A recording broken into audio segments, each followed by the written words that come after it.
আমাদের চ্যানেলে নতুন নতুন পর্ব গল্প পড়তে ও দেখতে চ্যানেলটি সাবস্ক্রাইব করে রাখুন। মেয়েদের গালে থাপ্পড় মোড়ে কি মজা, নরম গাল থাপ্পড় মেরে শান্তি, ইচ্ছে করতেছে আরো থাপ্পড় মারি। কিছু বুঝলেন না তো, চলুন ফ্ল্যাশব্যাকে যাই। আর কোনোদিন যেন আমার পেছনে না দেখি। আমি কি কুত্তা যে তোর মতো কুত্তির পিছনে যাব? কি আমি কুত্তি? তুই কুত্তি না হলে কলেজের ছেলেগুলো তোর পিছনে কুত্তার মতো ঘুরঘুর করতো না। তোর মতো লুচ্চার সাথে প্রেম করা আমার সবচেয়ে বড় ভুল হয়েছে। আমি তো লুচ্চাই, সেটা তুই এখন বুঝলি? তোর সাথে কেন যে কথা বলছি, অসহ্য একটা। এখন তো অসহ্য লাগবেই কুত্তি। আমারে কুত্তি বলবি না। তাহলে তোকে কি বলবো, ইরা কুত্তি? আপদ বিদায় হ, তোর সাথে ব্রেকআপ। তুই কি ব্রেকআপ করার কে? আমি করতেছি ব্রেকআপ, আর এই নে তোর ব্রেকআপ গিফট। বলে মুখ থেকে চুইংগামটা বের করে ওর চুলে আটকায় দিলাম। যা, আমি তোকে ভুলে যাব, কিন্তু এই চুইংগামের জন্য তুই আমাকে মনে রাখবি। টাটা XGF বলেই দিলাম দৌড়। এখানে থাকলে হয়তো কপালে কষ্ট ছিল। এই হলো ফ্ল্যাশব্যাক। এখন বর্তমানে আসুন, আপনাদের সাথে পরিচয়টা সেরে ফেলি। আমি ইমন, ইন্টার সেকেন্ড ইয়ারে পড়ি। বাবা মার দুই মাত্র সন্তান, বর্তমানে এলাকার বাইরে আছি। আর যার থেকে পালিয়ে আসলাম উনি হলেন আমার GF, সরি XGF, ইরশাদ জাহান ইরা। আমরা সেম ইয়ারেই পড়ি। এরাও এখানে পড়তে আসছে, গার্লস হোস্টেলে থাকে, আর আমি ম্যাসে। 1 বছর হলো ওর আর আমার রিলেশনের। 1 বছর রিলেশনের প্রায় প্রতি সপ্তাহে একবার ঝগড়া হবে, আর বাকি দিনগুলো রাগ করে চলে যেত। আমি ইরাকে প্রথম প্রপোজ করেছিলাম। কিছুদিন ঘোরাঘুরির পর রাজি হয়েছিল। ভেবেছিলাম এবার হয়তো লাইফটা মজায় কাটবে, কিন্তু এই মেয়ে যে প্যারা দেওয়া শুরু করছিল, কিছু হইলেই গাইল মায়ের সব একসাথে। আজ আমিও সবগুলো শোধ তুলে নিলাম। সুদে আসলে নরম গালগুলোয় থাপ্পড় মেরেছে, কি মজা। ইচ্ছে করতেছে গিয়ে আরো 2-1টা মেরে আসি, কিন্তু বেশি জিনিস ভালো না, তাই আর যাব না। বন্ধুদের কাছে আসলাম, তখন সিয়াম বলল, কিরে হাঁপাচ্ছিস কেন? মামা ইরার সাথে ব্রেকআপ করে আসলাম। তাহলে থাম, আমি গিয়ে প্রপোজটা করে আসি। যা, ওকে আমি থাপ্পড় মেরে আসলাম, আমার রাগটা ও তোর উপর দিয়ে দিবে। তাহলে থাক, চল মেসে যাই। চল। ম্যাচে এসে বিছানায় শরীরটা ছড়িয়ে দিলাম। তখনই ফোনটা বেজে উঠল। হ্যালো, কে? নাম্বারটা দেখো। ভাইয়ার নাম্বার। ভাইয়া বলো। একটা ঘটনা ঘটেছে। কে মরলো আবার? আরে তুই ফাজলামি করিস না। কি হয়েছে সেটা বলো। আমি যখন কুমিল্লায় থাকতাম তখন একটা মেয়ে আমার সাথে কাজ করতো। মেয়েটা অনেক সুন্দরী। ভালো তো। আমি মেয়েটাকে ভালোবাসি। ভালো তো, তারপর? মেয়েটাও আমাকে খুব ভালোবাসে। ভালো তো, তারপর? আমি ওকে বিয়ে করতে চাই। ভালো তো, তারপর? তুই আব্বা আম্মুকে বল না। তারপর? শুধু তারপর তারপর করছিস কেন? কি করবো সেটা বল। তাতে আমি কি পাবো? কি চাস? বাইক। ওকে, কিন্তু আগে কাজ। ওকে, তুই আম্মুকে গিয়ে বল। তুই আয় না। টিসির জন্য অ্যাপ্লাই করছিলাম না, ওটার জন্য থাকতে হবে। ও আচ্ছা, তারপর? আমি আব্বু আম্মুকে ফোন করে পুরো পাম দিতাছি। তুই আমার ভাই, তুই ছাড়া আমার কে আছে বল। হইছে, মনো পাম দিও না, আমার কথাটা যেন মনে থাকে। থাকবে। শুন, ফোনে লোড দিয়ে দে, আম্মুকে ফোন দিতে হবে। 2 মিনিট দাঁড়া। ফোনটা কেটে দিলাম। কিছুক্ষণ পর ভাইয়া 100 টাকা লোড দিয়ে দিল। আম্মুকে ফোন দিলাম। কেমন আছো আম্মু? ভালো বাবা, তুই?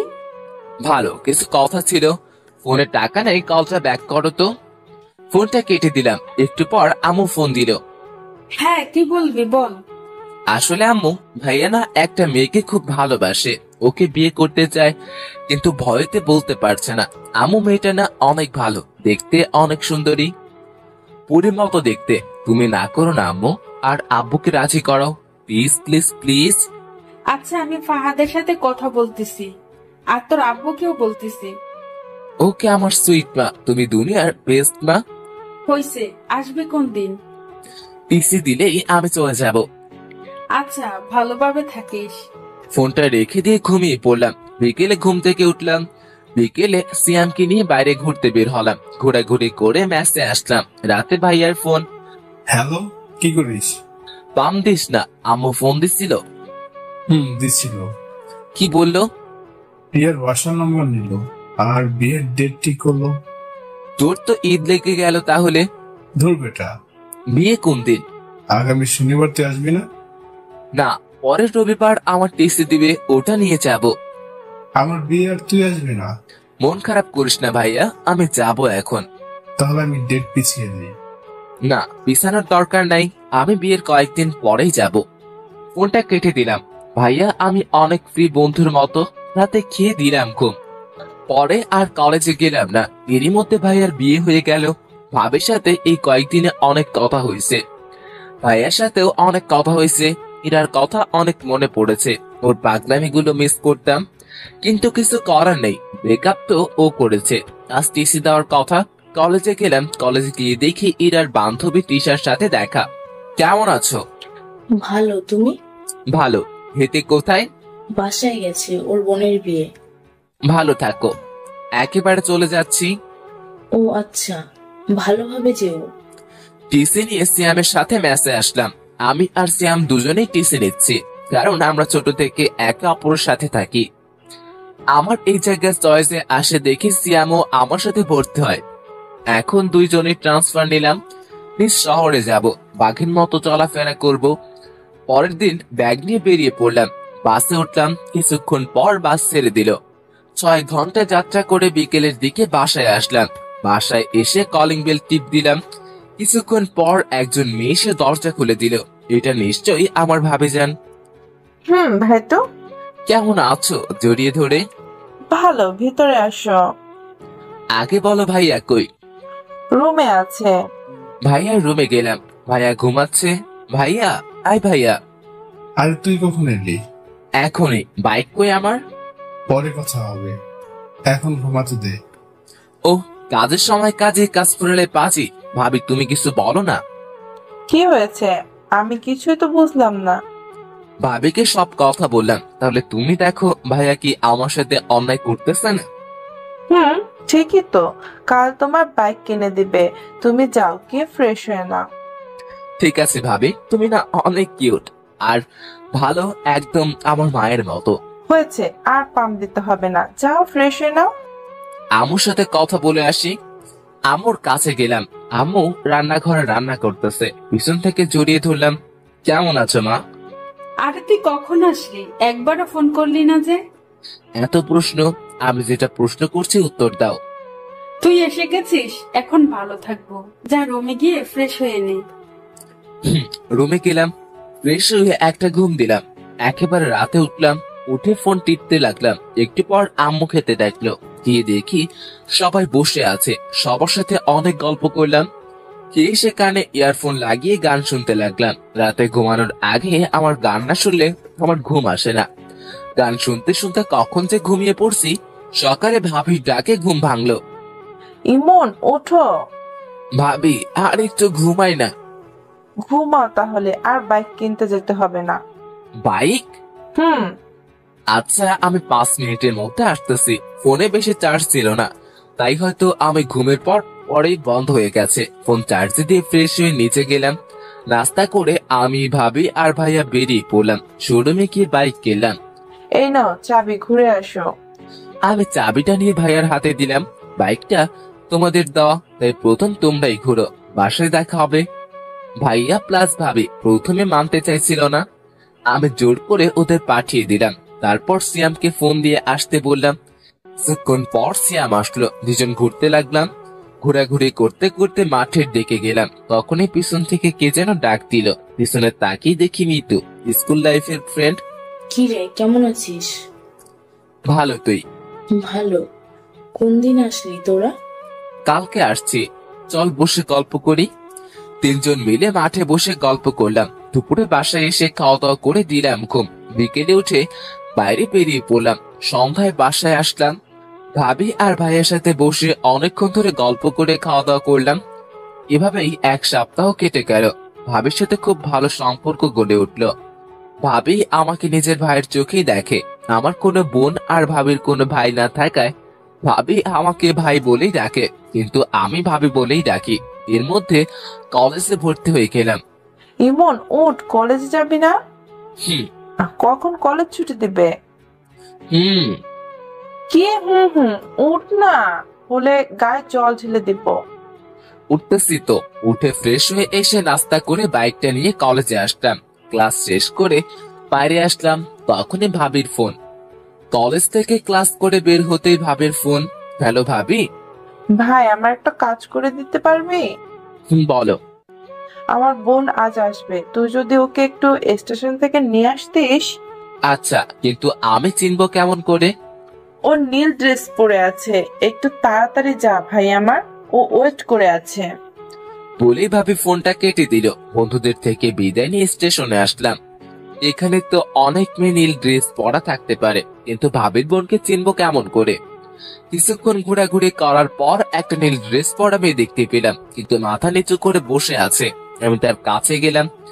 এইটাই হয় মনে হয়, কিন্তু এইভাবে বসে আছে কেন? এই যে বেয়ান সাহেব, ভিক্ষা করা হলে বাসায় যাই। মেয়েটা মাথা তুলে আমার দিকে তাকালো। মেয়েটাকে দেখে আমার তো শক খেয়ে মারা যাওয়ার অবস্থা।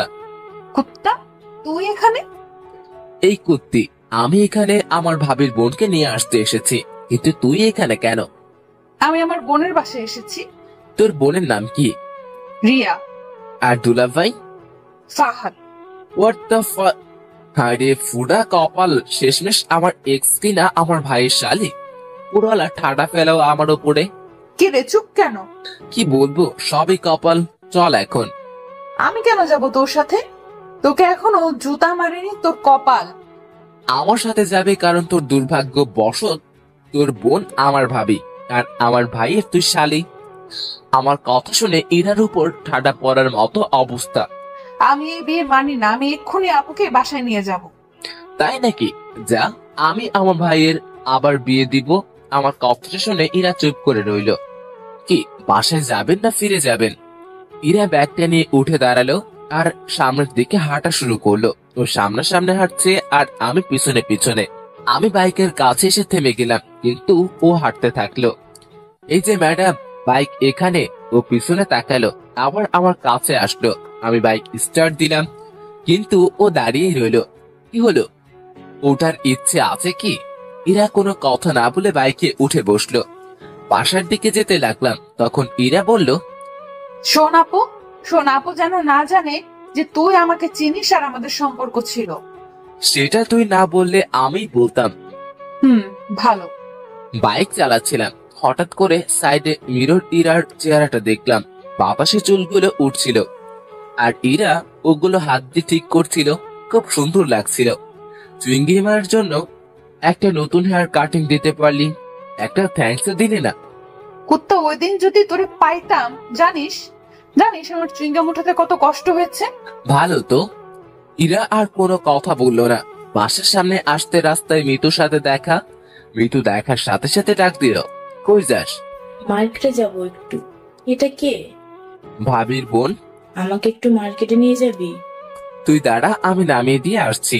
আচ্ছা, তাড়াতাড়ি আয়। আমি বাইকটা নিয়ে বাসার সামনে আসলাম। ভিতরে যান, আমি আসছি। ইরা কিছুক্ষণ আমার দিকে তাকিয়ে রইল।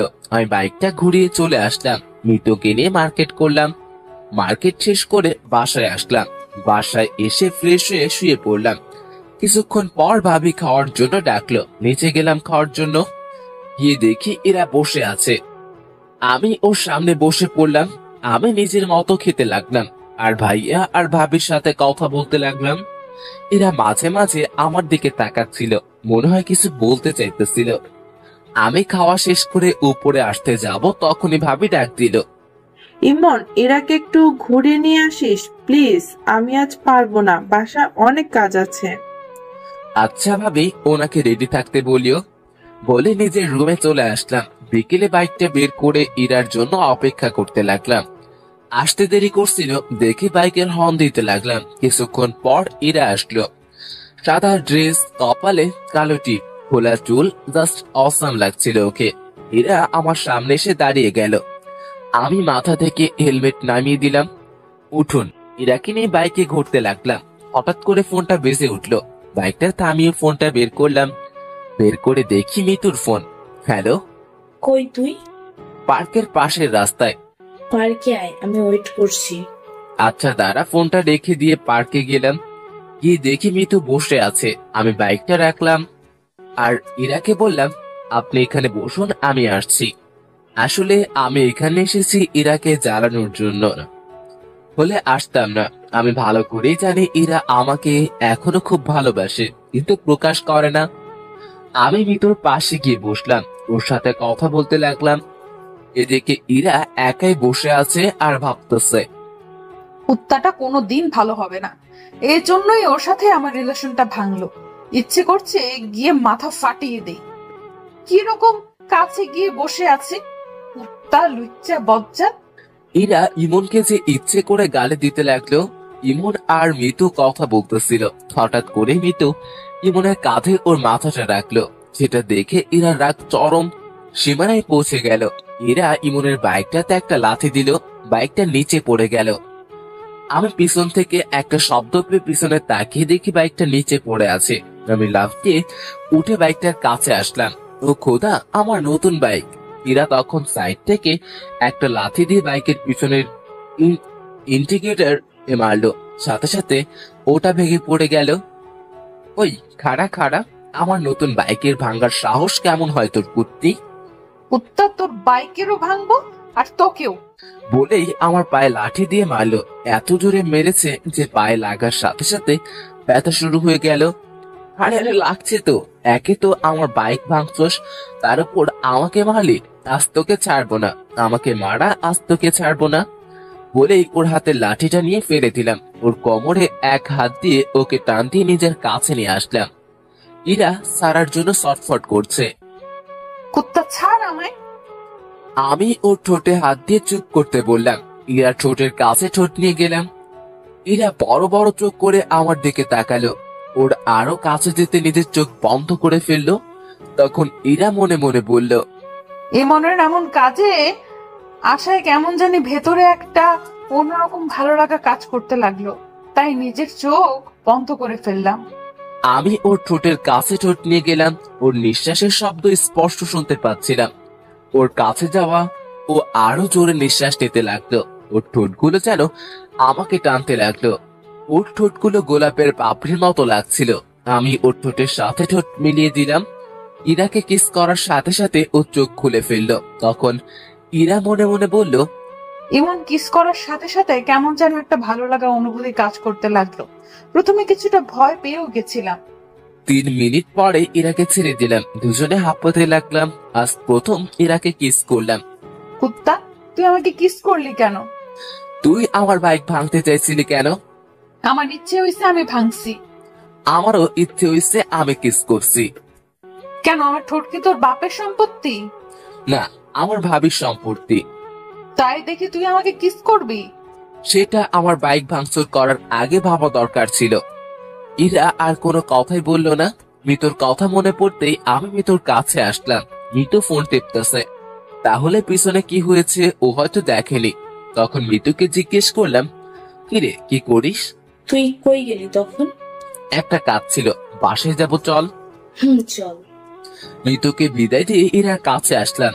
ইরা গাছের সাথে হেলানি দিয়ে দাঁড়িয়ে আছে। আমি বাইকটা তুলে স্টার্ট দিলাম। ইরা পিছনে এসে বলল, ইরার সাথে লজ্জায় কোনো কথা বলার ইচ্ছে হচ্ছে না। কেমন করে কি যে হয়ে গেল। ইরা ভাবতে লাগলো, ইমন কি তাহলে এখনো আমাকে ভালোবাসে? আমি তো এখনো ওকে ভালোবাসি, কিন্তু কুত্তাটা বুঝলে তো সব সময় ওর লুচ্চামি করতেই লাগবে। মনে হচ্ছে গলা টিপে মেরে ফেলি বাদরটাকে। আমি নিজেও ভাবতে পারিনি ইমন আমাকে কিস করবে। এসব ভাবতে ভাবতে ইরার ঠোঁটের কোণে একটা মুচকি হাসি ফুটে ওঠে। দুজনে বাসায় আসলাম। ওকে নামিয়ে দিয়ে বাইকটা রাখলাম। তারপর নিচের রুমে গেলাম। ফ্রেশ হয়ে শুয়ে পড়লাম। কিছুক্ষণ পর আম্মু খেতে ডাকলো।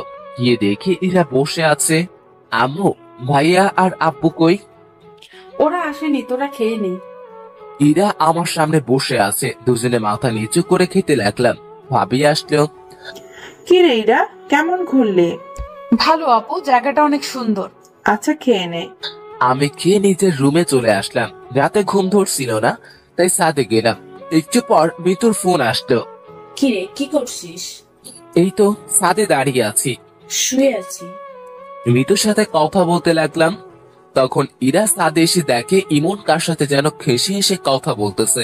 ইরা রাগ উঠে যায়, কারণ সে তো এখনো ইমনকে নিজের চেয়েও ভালোবাসে। তখন ইরা মনে মনে বলল, কুত্তাটা কোনোদিনও ভালো হবে না, নিশ্চয়ই বদমাস মেয়েটার সাথে কথা বলছে। আজ ওর একদিন কি আমার একদিন। হঠাৎ করে আমি সামনে তাকিয়ে দেখি ইরা। মিটু ফোনটা রাখ, আমি পরে ফোন দিচ্ছি। আচ্ছা। মিটু ফোনটা কেটে দিল।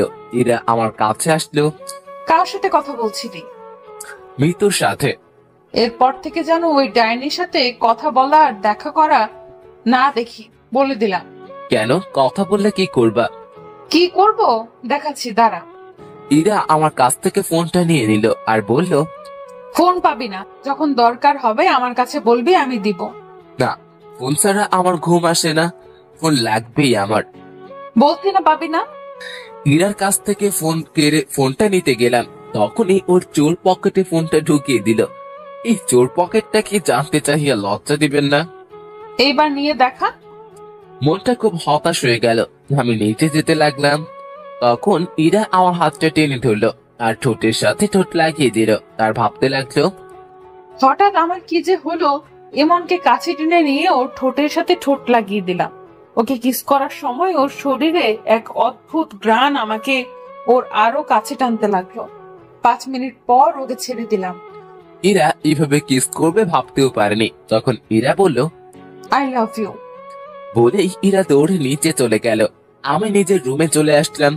শুয়ে শুয়ে এতক্ষণ কি হলো সেটাই ভাবতে লাগলাম। সবকিছু মাথার উপর দিয়ে যাচ্ছিল। নিজে ব্রেকআপ করলো, আবার নিজেই আই লাভ ইউ বললো। আমার সাথে মজা নেওয়া, এবার দেখাবো মজা। যদি কাঁদিয়ে না ছেড়েছি তাহলে আমার নাম ইমন না। সব প্ল্যান ভাবতে ভাবতে ঘুমিয়ে পড়লাম। সকালে মনে হলো কে যেন আমার দিকে তাকিয়ে আছে। চোখ খুলতেই দেখি ইরা। কি ব্যাপার, আপনি এখানে? আপনি কাকে বলছো? আপনাকে? মজা নেওয়া বাদ দে, মাইর খাবি কিন্তু। অচেনা কাউকে তো আপনি করেই বলতে হয়। ফাইজলামি বাদ দে, নিচে আয়, আপু নাস্তা করতে ডাকতেছে। বলেই ইরা নিচে গেল। কিছুটা রেখে গেছে। আমি ফ্রেশও নিচে গেলাম। সবাই টেবিলে বসে আমি ইরার মুখোমুখি চেয়ারে বসলাম। খাওয়ার মধ্যেই ইরা পায়ের উপর পা উঠে দিল। আমি ওর দিকে তাকাতেই ও মুছে একটা হাসি দিল। আমি টেবিল থেকে প্লেট নিয়ে উঠে সোফায় খেয়ে বসলাম। তখন ভাবি বলল, কিরে ওখানে গিয়ে বসলি কেন? টিভি দেখতে দেখতে খাবো। তারপর সবাই খাওয়া শেষ করে যে যার মতো চলে গেল। ভাবি আর আম্মু রান্নাঘরে গেল। ইরা আমার পাশে এসে বসলো। আমি ওর দিকে না তাকিয়ে টিভি দেখতে লাগলাম। একটু পর ইরা আমার দিকে চেপে আসলো। আমি একটু সরে বসলাম, ও আরো চেপে আসলো। ধীরে ধীরে আমি একেবারে সোফার কোণায় চলে আসলাম। ইরা আমার শরীরের সাথে চেপে বসে আছে। আমি ওর দিকে তাকালাম। ও টিভির দিকে তাকিয়ে মুচকি হাসি দিচ্ছে। এই যে শুনছেন? কিছু বলবা? না, কিছু বলবো না। এমন ভাব করছে যেন কিছুই বুঝে না। ধুর, এখানে আর থাকবোই না। যেই উঠতে যাব, ইরা আমার হাত ধরে আবার সোফায় বসিয়ে দিল আর আমার কোলে বসে পড়লো। আরে কি হচ্ছে? আম্মু ভাবি কেউ দেখে ফেলবে তো? দেখলে দেখুক, আমার কি। এখন চুপ থাকো, টিভি দেখতে দাও। ধুরবাল, ভালো লাগে না। না পারছি উঠতে, না পারছি বসে থাকতে। মুটকিটার ভরে তো পা ব্যথা হয়ে গেল। আর একবার মুটকি বললে গলা টিপে মেরে ফেলবো। শুনলো কেমনে? হঠাৎ করে ভাবির আওয়াজ পেলাম। আমি ভয় পেয়ে ইরাকে ধাক্কা মারলাম। ইরা মেঝেতে পড়ে গিয়ে জোরে চিল্লানি দিল। ওর চিল্লানি শুনে ভাবি রান্নাঘর থেকে চলে আসলো আর বলল, কিরে নিচে বসে আছিস কেন? বসেনি, পড়ে গেছি। কেমন করে পড়লি? এই রে, এবার যদি বলে দেয় আমি ধাক্কা মেরে ফিরে দিছি, তখন আমি ভাবিকে বললাম, পা পিছলে পড়ে গেছে ভাবি। ও যা রুমে গিয়ে রেস্ট নে। তখন ইরা ভাবিকে বলল, তোর কি তারছিরা? দেখতে পারতেছিস না, উঠতে পারতেছি না, রুমে যাবো কেমন করে? ইমন ভাই তুই একটু রুমে দিয়ে আয় না, আমাকে রান্নাঘরে যেতে হবে। না ভাবি, আমি পারবো না। যা না ভাই একটু, তুই তো আমার সুইট ভাই। হইছে হইছে, আর মাখন মারতে হবে না, আসুন। ইরার দিকে হাত বাড়িয়ে ইরা হাত ধরে উঠতে গিয়ে আবার বসে পড়লো। কি হলো? উঠতে পারছি না। তাহলে কেমনে নিয়ে যাব? কোলে করে নিয়ে যাও। না, পারবো না। তখন ভাবি বলল, আচ্ছা আচ্ছা ঠিক আছে। ভাবি রান্নাঘরে চলে গেল। আমি ইরাকে কোলে তুলে নিলাম। ইরাকে মুসকে মুসকে হাসছে। আমি ওকে ওর রুমে নিয়ে গেলাম। ও আমার গলা জড়িয়ে ধরেছিল। ওকে বিছানায় শুয়ে দিয়ে উঠতে যাব, কিন্তু ও আমাকে জড়িয়ে ধরে রইল। কি হলো ছাড়ে? না, আগে পাপ্পি দাও, তারপর ছাড়বো। না, পারবো না। তাহলে আমিও ছাড়বো না। আমি ইরাকে নিজের থেকে জোর করে ছাড়িয়ে চলে আসতে যাব, তখন ও হাতটা টান দিয়ে দিল। আমি ওর উপর পড়ে গেলাম। ইরা নিচে, আমি ওর উপরে। ইরা আমাকে জড়িয়ে ধরল। মেয়েদের শরীরে এত নরম আগে জানতাম না। দয়া করে কেউ খারাপ ভাবে নেবেন না প্লিজ। আমি ইরার শরীরের সাথে মনে হয় মিশে গেছি। কি করছেন সারেন? কেউ এসে যাবে তো। আগে পাপ্পি। পারবো না। আচ্ছা, আমি নিজে নিয়ে নিচ্ছি।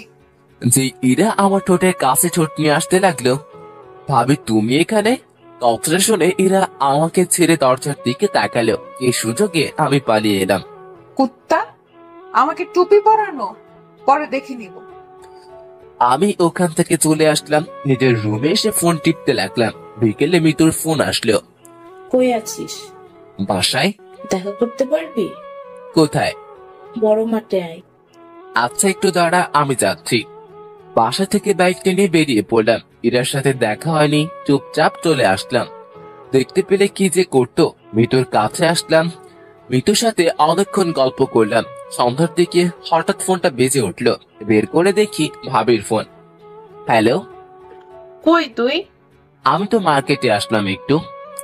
বাসায় আয় তাড়াতাড়ি। আচ্ছা। মিতুকে ওর বাসায় নামিয়ে দিয়ে বাসায় আসলাম। ফ্রেশ হয়ে ভাবির রুমে গেলাম। গিয়ে দেখি ইরা আর ভাবি গল্প করতেছে আর চা খাচ্ছে। তখন আমি ভাবিকে বললাম, ভাবি ফোন দিলে যে? সে কখন বের হয়েছিস না বলে তাই ফোন দিলাম। বস, তোর জন্য চা নিয়ে আসি। ভাবি চা আনতে গেল। আমি সোফায় বসে ফোনটা বের করে টিপতে লাগলাম। ইরা আমার সামনে এসে ফোনটা কেড়ে নিয়ে বিছানায় ছুঁড়ে মারলো আর রাগী গলায় বলল, কই ছিলি? মিতুর সাথে দেখা করতে গিয়েছিলাম। ও ফোন দিছিল, ওকে জ্বালানোর জন্য বললাম। তুই এই ডাইনির কাছে গেছিস কেন? আমার ফ্রেন্ডের সাথে আমি দেখা করতে যাব, এটা স্বাভাবিক ব্যাপার। না, দেখা করতে যাবি না। ওই মেয়ের নজর ভালো না। 2 দিন দেখেই বুঝে গেলেন ওর নজর খারাপ? ও তোর দিকে কেমন করে তাকায়। তুই ওর সাথে কথা বলবি না, এমনকি কোনো মেয়ের সাথে কথা বলবি না। কেন? আমি কোন মেয়ের সাথে কথা বললে দোষ আর আপনি ছেলের সাথে কথা বললে কিছু না? আমার কথাটা শুনে ইরা চুপ হয়ে গেল। আসলে আমার ইরার ব্রেকআপ এই কারণেই হয়। ওর একটা ফ্রেন্ড ওকে লাইক করতো আর আমি ওকে বলেছিলাম যাতে ওর সাথে কথা না বলে, কিন্তু ও শোনেনি। উল্টো আমি কোনো মেয়ের সাথে কথা বললে সে রাগ দেখাতো। এরই মধ্যে ভাবি চলে আসলো। ভাবি আসতেই ইরা নিজের জায়গায় গিয়ে বসলো। এনে চা দাও। ভাবির সাথে অনেক গল্প করলাম। রাতে খাবার টেবিলে ইরা আমার দিকে মাঝে মাঝে তাকাচ্ছিল, কিন্তু কিছুই বলছিল না। রাতে খেয়ে ঘুমিয়ে পড়লাম। কাল থেকে কলেজ যেতে হবে। সকালে ইরার ডাকে ঘুম ভেঙে গেল। কি হলো? কলেজে যাবা না, উঠো। আমি কিছু না বলে উঠে ফ্রেশ হতে গেলাম। ফ্রেশে বেরিয়ে দেখি ইরা নাস্তা হাতে নিয়ে দাঁড়িয়ে আছে। টেবিলে নাস্তার প্লেটটা নিয়ে আমার কাছে আসলো। আপনি নাস্তা করেছেন? না, সকালে মিষ্টি নাস্তা করবো দেখে নাস্তা করিনি। মানে? দাঁড়াও, দেখাচ্ছি। ইরা আমার কাছে আসলো, হালকা করে ঠোঁটে একটা কিস করলো। এই হলো আমার মিষ্টি নাস্তা। তাড়াতাড়ি নাস্তা করে রেডি হয়ে নিচে আসো। বলেই ইরা চলে গেল। আমি এখনো থ হয়ে দাঁড়িয়ে আছি। এই মেয়ের মতি গতি বোঝা আমার পক্ষে সম্ভব না। নাস্তা করে রেডি হয়ে ব্যাগটা নিলাম। নিচে আসতেই আম্মির ডাক পড়লো। আম্মু বলো। এই নে। 1000 টাকা হাতে ধরিয়ে দিয়ে, আমার কাছে তো টাকা আছে। লাগবে রেখে দে, আর ইরাকে সাথে নিয়ে যা। ওকে একটু তোদের কলেজটা ঘুরিয়ে দেখাস। ও বাসায় একা একা কি করবে? তোর সাথে গেলে মনটা একটু ভালো থাকবে। আচ্ছা রেডি হতে বলো। আমি রেডি। পিছন থেকে ইরা বলল ও তার মানে আগে থেকেই ঠিক করা সবকিছু, তাই বলে হঠাৎ এত টাকা দিচ্ছে, সেটা আবার আম্মু, ভাবা যায়? হইছে হইছে, যা এখন। ইরার দিকে তাকালাম। নীল ড্রেস, খোলা চুল, জাস্ট রূপকথার রাজকন্যা। আমি বাইকটা বের করে আনলাম। ইরা বাইরে দাঁড়িয়ে আছে। আমি ইরার সামনে গেলাম। তখন ইরা আমাকে বলল, কেমন লাগছে আমাকে? আপনি কি ফ্যাশন শোয়ে যাচ্ছেন, না ছেড়ে পটাবেন যে এত সাজগোজ? ইরার মুখ কালো হয়ে গেল। ইরাকে এইভাবে দেখলে কলেজের যে কোনো ছেলে ক্রাশ খাবে। তোমার যখন ভালো লাগছে না তাহলে চেঞ্জ করে আসি। থাক, লাগবে না, উঠো। ইরা উঠে বসে আমাকে শক্ত করে জড়িয়ে ধরলো। ইরাকে নিয়ে কলেজে আসলাম। বাইকটা পার্ক করে সিয়ামের কাছে আসলাম। সিয়াম ওর মামার বাসায় ছিল। তখন সিয়াম বলল, কি রে এরা এখানে? সিয়ামকে সব বললাম। ভাই তোর ভাগ্য বলতে হবে। কিন্তু ওকে আগে একটু ভালো মতো মজা দিতে হবে, আমাকে নিয়ে ফাইজলামি। তারপর দুজনে ইরার কাছে আসলাম। সিয়াম আর ইরা কথা বলল। আমি ইরাকে বললাম, আচ্ছা এখানে থাকুন, আমরা ক্লাস করে আসছি। তখন ইরা বলল, আমি কি করব এখানে? চত্বরে বসে থাকুন। আমি একা বসে থাকবো? থাকুন, আমি ক্লাস করে চলে আসব। আমি আর সিয়াম ক্লাসের দিকে যেতে লাগলাম। পিছনে ফিরে দেখি এরা বসে আছে, আর কিছু ছেলে ওর দিকে যাচ্ছে, হয়তো কথা বলবে। ছেলেগুলো ইরার কাছে গিয়ে কি যেন কথা বলতেছিল। আমি আর সিয়াম ক্লাসে না গিয়ে ওদের কাছে গেলাম আর বললাম, কি হয়েছে ভাইয়া? আর এমন ভাই তুমি এখানে? কি হয়েছে? আসলে ভাই আমার ফ্রেন্ড এই আপুকে অনেক পছন্দ হয়েছে, তাই কথা বলতে আসছিলাম। ওটা তোদের ভাবি হয়। ভাই আগে বলবা তো, ভুল হয়ে গেছে, আর হবে না। আপু মাফ করে দিন প্লিজ। ছেলেগুলো চলে গেল। তখন সিয়াম আমাকে বলল, তোকে আজ ক্লাস করতে হবে না, তুই ওকে নিয়ে ঘুরে আয়। বাইকটা নিয়ে আসি। বাইকটা নিয়ে ইরার সামনে আসলাম। ইরা উঠে শক্ত করে জড়িয়ে ধরলো। সবাই আমার দিকে তাকিয়ে আছে। ভাবছি রোমান্স বাইরে গিয়ে কইলেন, এটা ক্যাম্পাস। বলে সিয়াম দৌড়ে চলে গেল। আমি বাইকটা জোরে টান দিলাম। বাইক আর মেয়ে, পার্ট তো দেখতেই হবে। সারাদিন ইরাকে নিয়ে বাইকে ঘুরলাম। ইরা সারাদিন অনেক বকবক করেছে। বিকেলের দিকে বাসায় আসলাম। এসে ফ্রেশ হয়ে ঘুম দিলাম। সন্ধ্যায় ঘুম থেকে উঠে পুরো অবাক হয়ে গেলাম। ইরা আমাকে জড়িয়ে ধরে শুয়ে আছে, কিন্তু ও এখানে কখন এলো? আমি ইরার দিকে তাকিয়ে দেখতে লাগলাম। প্যানের বাতাসে চুলগুলো উঠছে, মুখটা খুব মায়াবী লাগছে। হঠাৎ করে ইরার ঘুম ভেঙে গেল। কি ব্যাপার, তুমি এখানে কখন আসলা? আসলে আপু তোমাকে ডাক দিতে বলছিল, কিন্তু এসে দেখি তুমি ঘুমাচ্ছ, আমারও ঘুম পাচ্ছিল, তাই এখানে ঘুমিয়ে পড়ি। কি, যদি ভাবি এসে দেখে ফেলতো তাহলে কি ভাবতো? যা ভাবার তাই ভাবতো। এখন উঠে ফ্রেশ হয়ে নিচে আসো। আমার কপালে একটা পাপ্পি দিয়ে ইরা চলে গেল। মেয়েটার মায়ের আরো পড়ে যাচ্ছি। কি যে করি, ওকে কষ্ট দিতে পারছি না। আমি যে ওকে ভালোবাসি, তাহলে কষ্ট কেমন করে দেই? আর ওর থেকে দূরে থাকতেও পারবো না। কালকেই ওকে সব বলবো। উঠে ফ্রেশ হয়ে নিচে গেলাম। ভাবি আর ইরা আর আম্মু বসে কি যেন বলা বলি করছে। আমি যেতেই চুপ হয়ে গেল। তখন আম্মু বলল, ঘুম হলো? তারপর ভাবি বলল, খুব ভালো ঘুম হয়েছে তাই না? কি বলছো কিছুই বুঝতেছি না। থাক, আর বোঝা লাগবে না। আপনাকে আর কিছু বোঝাতে হবে না, বস এখন। আমি গিয়ে ভাবির পাশে বসলাম। তখন আম্মু বলল, তোরা গল্প কর, আমি রান্না করে যাই। আম্মু রান্নাঘরে চলে গেল। তখন ভাবি বলল, আমিও যাই, আম্মুকে সাহায্য করি। ভাবিও চলে গেল। আমি বসে ফোন টিপতেছি আর টিভি দেখতেছি। হঠাৎ ইরা এসে আমার কোলে শুয়ে পড়লো আর টিভি দেখতে লাগলো। আরে কি করছো, ভাবি এসে যাবে তো। আসলে আসুক, আমার কি। ইরা টিভি দেখতে লাগলো আর আমি রান্নাঘরের দিকে তাকিয়ে রইলাম। ভাবি আসছে কিনা ইরার দিকে তাকালাম। ইরা টিভি দেখতে ব্যস্ত। ইচ্ছে করছে ইরার মাথায় হাত বুলিয়ে দিই, কিন্তু কেন জানি সাহস হচ্ছিল না। তাই চুপচাপ বসে রইলাম। একটু পর ইরাকে ভাবি রান্নাঘর থেকে ডাক দিল। ইরা উঠে রান্নাঘরে চলে গেল। একটু পর এক কাপ চা হাতে নিয়ে আসলো, এনে আমাকে দিল আর পাশে বসে পড়লো। অর্ধেকটা চা খেতেই ইরা কাপটা নিয়ে বাকিটা চা খেতে লাগলো। আমি ওর দিকে তাকিয়ে রইলাম। তখন ইরা বলল, কি হলো, এভাবে তাকিয়ে আছো কেন? না এমনি। বজ্জাত কোথাকার। চায়ের কাপটা নিয়ে নিল। রাতে খাবার খেয়ে রুমে আসলাম। এসে গান শুনতে শুনতে ঘুমিয়ে পড়লাম। সকালে ঘুম থেকে উঠে ফ্রেশ হয়ে নিচে গেলাম। ইরা নাস্তার টেবিলে বসে আছে, আমিও বসে পড়লাম। খাওয়ার সময় ইরা পায়ে গোতা দিতে লাগলো। এক সময় পা সরিয়ে নিলাম। ইরার পা চেয়ারের সাথে লাগলো, তাই হয়তো ওর মুখ কালো হয়ে গেল। আমি নাস্তা করে কলেজে আসলাম। আজ ইরা কলেজে আসেনি, কারণ ওর ভাবির সাথে মার্কেটে যাওয়ার কথা ছিল। কলেজে ক্লাস করে বের হচ্ছি, তখনই মৃত্যু আসলো। কালকে ওই মেয়েটার সাথে তো খুব ঘুরলি। কেন, কি হয়েছে? না, তোকে একটা কথা বলার ছিল। কি কথা বল। এখানে না, বিকেলে পার্কে আয়। আচ্ছা চল, তোকে নামিয়ে দিই। মিতুকে বাসায় নামিয়ে দিয়ে বাসায় আসলাম, তখন আম্মু বলল, কই ছিলি? কলেজে। কই আবার থাকবো? তোর বাইকের পিছনে মেয়েটা কে ছিল? ও, ওটা আমার ফ্রেন্ড হয়। আর কোনোদিন যেন কোনো মেয়েকে বাইকের পিছনে নেওয়া না দেখি, আর কোনো মেয়ের সাথে প্রেম টেম করা যেন না শুনি। আম্মু, আমার রুমে চলে আসলাম, এসে দেখি ইরা আমার বিছানায় বালিশে মুখ লুকিয়ে কান্না করছে।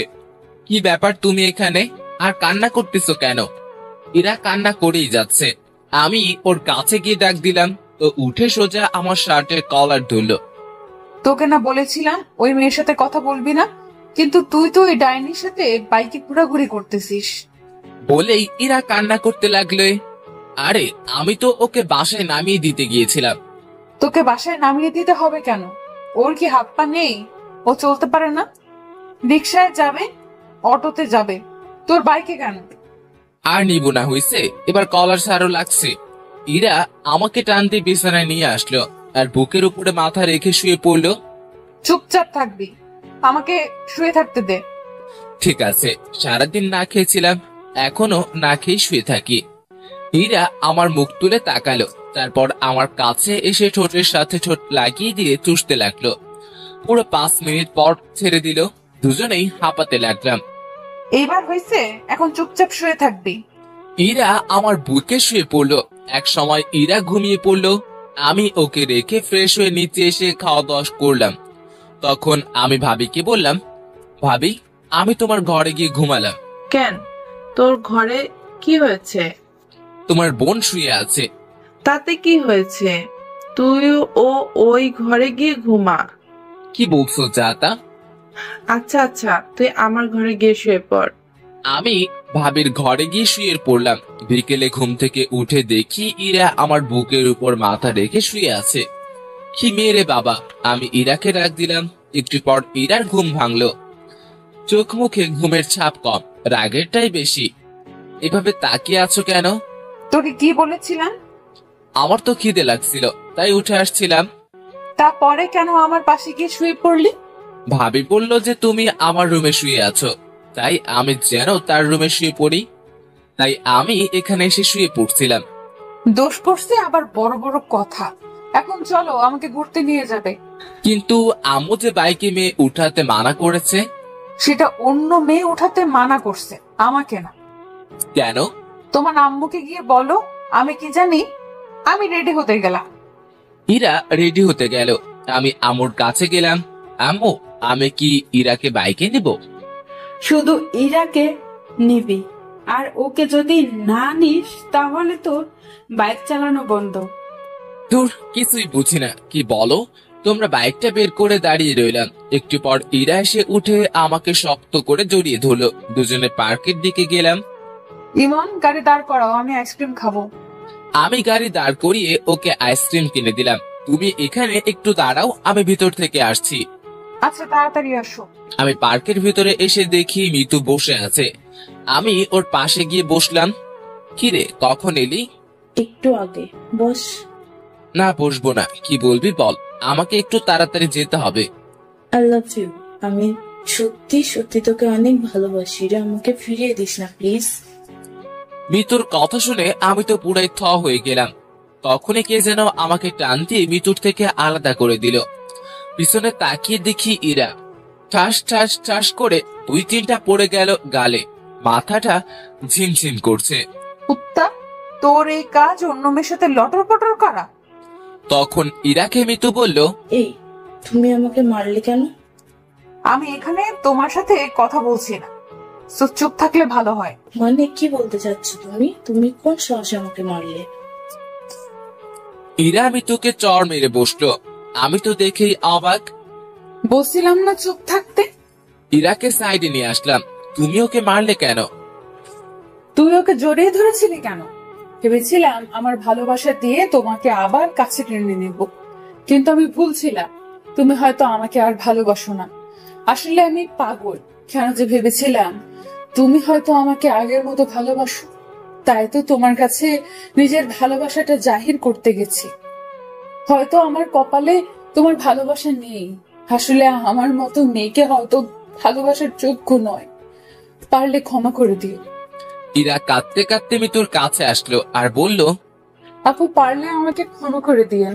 আসলে আমি এতদিন একটা ভুল ধারণা নিয়ে বেঁচেছিলাম, সেটা আজ ভেঙে গেল। আসলে কি জানেন, কাউকে ভালোবাসাটা সহজ, কিন্তু বিপরীত মানুষটার ভালোবাসা পাওয়াটা অনেক সময় কঠিন হয়ে যায়। আবার সম্ভব হয় না। যেটা আজ আমার থেকে হয়তো কেউ ভালো বুঝবে না। এমন খুব ভালো ছেলে, আপনাকে অনেক ভালো রাখবে। মাঝে মাঝে শয়তানি করে, কিন্তু জানেন কি, ওর এটাই আমাকে বেশি টানে। আপনি হয়তো ভাবছেন আমি এসব কেন বলছি। আপনি হয়তো এটাও ভাবছেন যে ইমনকে আমি আপনার থেকে কেড়ে নেব। সেটা নিয়ে ভাববেন না। আমি আপনাদের পথের কাঁটা হব না। ভালো থাকবেন। আর রাগের মাথায় তখন আপনাকে অনেক কিছু বলে ফেলেছি। পারলে মাফ করে দিন প্লিজ। কথাটা বলে ইরা ওখান থেকে কান্না করতে করতে চলে আসলো। আমি বাইক নিয়ে ইরার পিছনে পিছনে বাসায় আসলাম। ইরা ওর রুমে ঢুকে গেল। আমি নিজের রুমে গিয়ে শুয়ে পড়লাম। তোর কি করতে গেলাম আর কি হয়ে গেল, আমাকে ইরাকে বলতে হবে সত্যিটা। আমি ইরার রুমের সামনে গিয়ে দাঁড়ালাম। ভিতর থেকে কান্নার শব্দ শুনতে পেলাম। ইরা হয়তো কাঁদছে, নিজেকে কেমন যেন অপরাধী মনে হচ্ছে। আমি ইরাকে ডাকতে শুরু করলাম, কিন্তু ইরা দরজা খুললো না। আমি দরজা ধাক্কাধাক্কি করতে লাগলাম। ইরা দরজা খুললো। তখন ইরা বলল, প্লিজ আমায় একটু একা থাকতে দিন। যদি আপনি আরেকবার এভাবে এসেছেন, তাহলে আমি এক্ষুনি এই বাসা ছেড়ে চলে যাব। কথাটা বলেই ইরা দরজা বন্ধ করে দিল। আমি রুমে চলে আসলাম। একটু পর ভাবি খাওয়ার জন্য ডাকলো। গিয়ে দেখি ইরা নেই। তখন আম্মু বলল, ইরার সাথে তোর কি হয়েছে? কই কিছু হয়নি তো। তাহলে ও কান্না করছে কেন? আমি আর কিছুই বললাম না, মাথা নিচু করে রইলাম। খেতে ইচ্ছে করছিল না, তাই না খেয়ে নিজের রুমে চলে আসলাম। চোখ বন্ধ করে শুয়ে আছি। একটু পর মাথায় কারো হাতের স্পর্শ পেলাম। চোখ খুলে দেখি ভাবি। আমার ভাইটার বুঝি মন খারাপ? না ভাবি, এমনি ভালো লাগছে না তাই। আমাকে বুঝি বলা যাবে না, তাই না? আসলে তেমন কিছু না, মাথাটা খুব ব্যথা করছে তো তাই খুব খারাপ লাগছে। তুই চিন্তা করিস না, আমি সব ঠিক করে দিব। তুই এখন ঘুমা। কথাটা বলেই ভাবি চলে গেল। আমি চুপ করে শুয়ে রইলাম। চোখে ঘুম নেই। চোখ বন্ধ করলেই ইরার হাসি মুখটা সামনে আসছে। সে করেই হোক ওকে আমাকে পেতেই হবে। ওকে আর আমার থেকে দূরে যেতে দিব না। চিৎকার করে বলতে ইচ্ছে করছে, ইরা আমি তোমাকে ভালোবাসি। কাল যে করেই হোক ওর থেকে ক্ষমা চাইতে হবে। দরকার পড়লে ওর পায়ে পড়বো, কিন্তু ওকে নিজের থেকে দূরে যেতে দিব না। সারা রাত ঘুম হয়নি। ভোর রাতে ঘুমিয়ে পড়লাম। সকালে ঘুম থেকে উঠে ফোনটা হাতে নিয়ে দেখি 11টা বাজে। আমি তাড়াতাড়ি করে ইরার রুমে গেলাম। গিয়ে দেখি রুম ফাঁকা। ইরার জামা কাপড় কিছুই নেই। আমি দৌড়ে নিচে আসলাম। ভাবি, ভাবি, আই ভাবি। কি হয়েছে? ইরা কই? ও আজ সকালে চলে গেছে। অনেক আটকানোর চেষ্টা করেছি কিন্তু পারিনি। কয়টার ট্রেন? 10:30-এ। আমি তাড়াতাড়ি করে বাইকটা বের করে স্টেশনের দিকে বেরিয়ে পড়লাম। সাবধানে যাস। স্টেশনে গিয়ে দেখি ট্রেন চলে গেছে। সাইড বেঞ্চে বসে পড়লাম। চোখের কোণ দিয়ে এক ফোঁটা জল মাটিতে পড়লো। নীরবে বসে কাঁদতে লাগলাম। আজ আমার ভুলের জন্যই ইরা আমার থেকে দূরে চলে গেল। একটু পর ভাবির ফোন আসলো। হ্যালো ভাবি। কি হয়েছে তোর? তোর কণ্ঠটা এমন শোনা যাচ্ছে কেন? না কিছু না, বলো কি বলবা? পেলি ওকে? না ভাবি। আচ্ছা তুই বাসায় আয়, তোর সাথে কথা আছে। আচ্ছা আমি এক্ষুনি আসছি। বাইকটা নিয়ে বাসার দিকে যেতে লাগলাম। মুখের সামনে শুধু ইরার ছবিটাই ভেসে উঠছিল। তখনই হঠাৎ করে কথা থেকে যেন একটা রিক্সা বাইকের সামনে চলে আসে। আমি কন্ট্রোল সামলাতে না পেরে বাইকটা রিক্সার সাথে লাগিয়ে দেই। চোখ খুলে দেখি মাথায় হাত আর পায়ে ব্যান্ডেজ। ভাবি সাইডে বসে আছে। ভাবি তোমরা এখানে? আর বাইকটা ঠিক আছে তো? তোর অ্যাক্সিডেন্ট করার পর একজন তোর ফোন দিয়ে আমাদের ফোন করে হাসপাতালে আসতে বলে। আজ তোর যদি কিছু হয়ে যেত তাহলে আম্মুকে মুখ দেখাতাম কেমন করে বল? কিছু হয়নি তো? কিচ্ছু হয়নি। তুই জানিস তোর মাথায় হাতে পায়ে কয়টা সেলাই পড়েছে? থাক, সেটা বলার দরকার নেই। চুপচাপ শুয়ে থাক, বিকেলে তোর বাসায় নিয়ে যাব। ভাবি বাইরে চলে গেল। বিকেলে বাসায় গেলাম। আমি স্বাভাবিকভাবেই হাঁটতে পারতেছি, কিন্তু হাতটার জন্য একটু সমস্যা হচ্ছে। রাতের বেলায় ছাদে বসে আছি, আকাশের তারার মেলা, হাজারো তারার ভিড়ে চাঁদটাকেই দেখছি। একটু পর কেউ পিঠে হাত দিল, পিছনে তাকিয়ে দেখি ভাবি দাঁড়িয়ে। ভাবি, তুমি এখানে? এত রাতে এখানে মন মরা হয়ে বসে আছিস এখনো? বলবি তোর কিছু হয়নি তো? আসলে ভাবি। ঠিক আছে, ঠিক আছে, যদি আমাকে আপন না ভাবিস তাহলে বলতে হবে না। ভাবি, আমি ইরাকে ভালোবাসি, আর আমরা একে অপরকে অনেকদিন ধরেই চিনি। সে আমি, আম্মু, তোর ভাইয়া আর আব্বু সবাই জানে। এরা আমাদের সব বলেছে। সেদিন কি হয়েছে সেটা বল। সেদিনের সব কথা ভাবিকে খুলে বললাম। বুঝলাম এটা শুধু একটা ভুল বোঝাবুঝি। আসলে আমার বোনটার রাগ আর অভিমানটা একটু বেশি, বুঝলি? সেটা অনেক আগেই বুঝে গিয়েছি। আচ্ছা, আমি দেখি কি করা যায়, কিন্তু এরকম মন খারাপ করে বসে থাকা চলবে না। যা রুমে গিয়ে রেস্ট নে। এইভাবে 5 দিন কেটে গেল। মাথা হাত পায়ের সেলাই খুলে ফেললেও দাগগুলো রয়ে গেছে। সকালে ভাবির ডাকে ঘুম ভাঙলো। ইমন, তাড়াতাড়ি উঠে ফ্রেশ হয়ে রেডি হয়ে নিচে আয়। কেন? আজ তুই, আমি আর তোর ভাইয়া আমাদের বাসায় যাব। ভাবির কথাটা শুনে আমার খুশির সে মানা ছিল না। ভাবিকে জড়িয়ে ধরলাম। থ্যাংক ইউ ভাবি, তুমি দুনিয়ার বেস্ট কিউট ভাবি। হয়েছে, আর পাম দিতে হবে না, তাড়াতাড়ি নিচে আয়। তুমি 2 মিনিট ওয়েট করো, আমি 1 মিনিটে আসতেছি। আমি তাড়াতাড়ি ফ্রেশ হয়ে রেডি হলাম, তারপর নিচে আসলাম। নাস্তা করে বসে আছি। কিছুক্ষণ পর ভাইয়া আসলো। কি রে, ব্যাগ গোছানো শেষ? কতক্ষণ আর সময় লাগবে? ভাবি কই? রেডি হচ্ছে। প্রায় 20 মিনিট পর ভাবি রেডি হয়ে আসলো। এতক্ষণ লাগে? হয়েছে, তোর তো আর তর্স হচ্ছে না। কেন? আচ্ছা, তুমি আর একটু ময়দা মেখে আসো, আমরা দাঁড়িয়ে আছি। ওই ছাগল, আমি কোনোদিন ময়দা মাখছি? প্রতিদিনই তো মাখো। দাঁড়া, তোর মায়ের হয়নি অনেকদিন। ও, তোমরা ঝগড়া বাদ দিয়ে চলো তো। এমনিতে তোমার ময়দা মাখতে অনেক সময় লেগে গিয়েছে, আর দেরি করলে ট্রেন মিস হয়ে যাবে। কি? আমি ময়দা মাখি? যাবই না আমি। যাও তোমরা। আহ ভাবি, রাগ করছো কেন? ভাইয়া তো মজা করে বলতেছে। আমি তো জানি তুমি আটা সুন্দরী না। আমার ভাবি দেখতে অনেক কিউট। ঠিক আছে, তুই বলছিস বলে যাচ্ছি, না হলে ওর আজ খবর করে দিতাম। ভাবির কথা শুনে ভাইয়ের মুখটা একদম চুপসে গেল। এবার চলো, না হলে দেরি হয়ে যাবে। চল। তারপর একটা অটো নিয়ে স্টেশনে গেলাম। কিছুক্ষণ পর ট্রেন আসলো। আমার তো আর তরই সইছে না, কখন যে পৌঁছাবো কে জানে। আমার ব্যাপারটা হয়তো ভাবি বুঝতে পারছে, তাই বারবার আমার দিকে তাকিয়ে মুস্কি মুস্কি হাসছে। কি হলো, হাসছো কেন? না, এমনি। তবে একটা কথা বলে দে, আর 1 ঘন্টা লাগবে যেতে, তাই বারবার টাইম দেখা বন্ধ কর। কি 1 ঘন্টা? কেন, তুই কি 2 ঘন্টা শুনতে চাচ্ছিলি? আরে না, আমি তো ভাবছিলাম আধা ঘন্টা। আর বাবারে বাবা, কি প্রেম পাগল দেবর আমার। ধুর, তোমাদের যত সব আলতু ফালতু কথা। থাকবোই না আর এখানে। কথাটা বলার পর সিট থেকে উঠে ট্রেনের দরজার কাছে এসে দাঁড়িয়ে রইলাম। ইরা আর আমার কেটে যাওয়া দিনগুলোর কথা ভাবতে লাগলাম। এসব কথা ভাবতে ভাবতে হঠাৎ কাঁধে কারো যেন হাত পড়লো। পিছনে তাকিয়ে দেখি ভাইয়া। আর কতক্ষণ দাঁড়িয়ে থাকবি? আমরা তো প্রায় এসে পড়েছি, তাড়াতাড়ি চল। চলো। কিছুক্ষণ পর স্টেশন আসলো। স্টেশন থেকে বেরিয়ে 2টা রিক্সা নেওয়া হলো। একটাতে ভাবি আর ভাইয়া, আর একটাতে আমি। প্রায় 10 মিনিট পর একটা বাসার সামনে রিক্সা দাঁড়িয়ে গেল। হয়তো এটাই ভাবিদের বাসা। ভাইয়া আর ভাবি নেমে গেল, তাই আমিও নেমে গেলাম।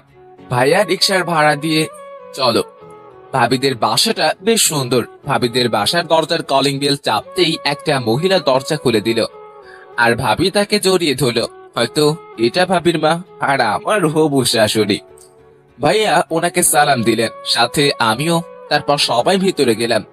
তখন ইরার মা বলল, ইরা, ইরা, দেখ কারা এসেছে।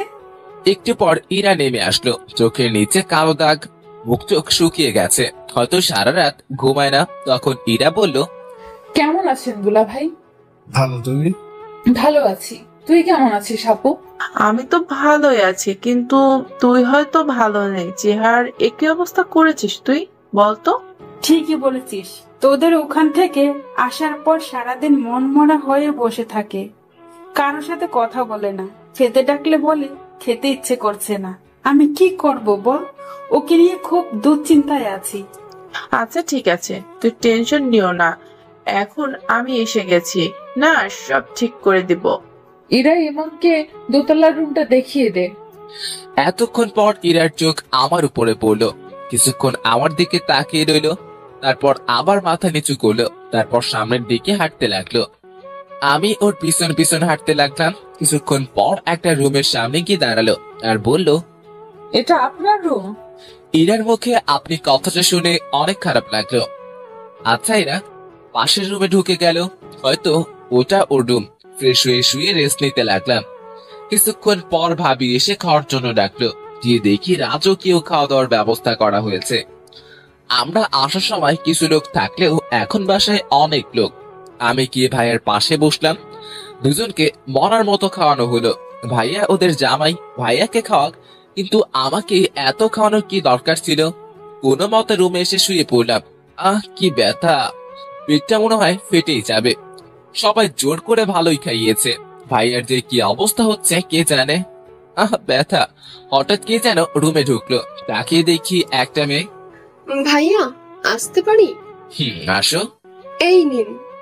হাতে একটা 7 আপের বোতল ধরিয়ে দিয়ে। যাক, মেয়েটা মনের কষ্ট বুঝছে। তোমাকে তো ঠিক চিনলাম না। আমার নাম সিন্তি, আমি আপনার ভাবির চাচাতো বোন। ও আচ্ছা। ভাইয়া, একটা কথা বলবো? বলো।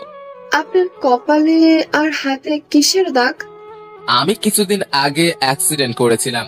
এগুলো তারই ভালোবাসা। আচ্ছা ভাইয়া, আমি এখন আসি, আপনি রেস্ট নিন। সিনথি চলে গেল। আমি বেশ বুঝতে পারছি ওকে ইরাই পাঠিয়েছে আমার কি হয়েছিল শোনার জন্য। আমি মনে মনে হেসে উঠলাম। খুব ক্লান্ত লাগছিল, তাই ঘুমিয়ে পড়লাম। বিকেলে ভাবির ডাকে ঘুম ভাঙলো। কি হয়েছে ভাবি, ডাকতেছো কেন? ঘুরতে যাব, চল। যাও তোমরা, আমি যাব না। ও, এরাও যাবে আমাদের সাথে, তুই যাবি না? ঠিক আছে। কি? দাঁড়াও, আমি এক্ষুনি রেডি হচ্ছি। ছাগল, তাড়াতাড়ি কর। আমি রেডি হয়ে নিচে গিয়ে দেখি সবাই দাঁড়িয়ে আছে। তারপর বাইরে গিয়ে 2টা রিক্সা নেওয়া হলো। একটাতে ভাবি আর ভাইয়া, আর একটাতে আমি আর ইরা। ইরা রিক্সার এক কোণে, আমি এক কোণে।